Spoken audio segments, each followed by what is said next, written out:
Hi, I'm Arnold, OFW in Ghana, Africa. In the last 2 months, ay nagawa kong kumita ng 84,000. Pag i-total ko lahat yung mga kinita ko gamit ang proven automated system ay umaabot na ng 544,000. Hi, my name is Sai from Davao City, and using the system, nagawa akong kumita ng almost 190,000 pesos. Hi, my name is Raymond from Pasig City. So in total, kinita ko dito sa system na to is 518,600 pesos. Hi, my name is Jico, and using this system, I made 310,000 pesos. Hi, my name is Angel from Caloocan City. Gamit ang system na ito, nagawa akong kumita ng 35,000 sa loob ng 18 days.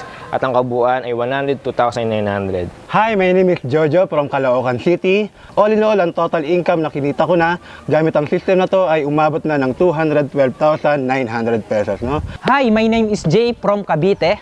In the last 2 months, kumita ako ng 70,000 pesos using this proven income system. So kung ito-total ko ang lahat ng kinita ko dito ay umaabot na ng 106,000. Hi, my name is Jonathan from Bohol.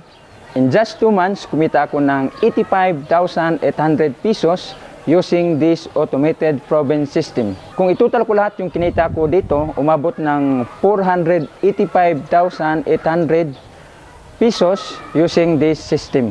Hi, my name is Resit from Caloocan, and using this system, nagawa kong kumita ng 45,500, and in the last 5 days, nagawa kong kumita ng 15,000 in sales. So in total, 60,500. Hi, my name is Ken. I am a registered nurse. Yung kinita ko for the last 30 days ay umabot ng 30,600. Kapag i-total natin lahat ng mga kinita ko, umabot siya ng 123,000 pesos. Hi, this is Paulo from Quezon City. Using this system, nagawa kong kumita ng 13,800 in just 1 day. And all in all, nagawa kong kumita ng 143,200 pesos. Hi, this is Mau from Bulacan. And using this new system, I earned 284,900. All in all, ang kinita ko using this kind of system is 2,428,300. At kung gusto mong kitain yung mga kinikita ng mga current member and affiliate of this community, all you need to do is to decide na maging part ng community na to.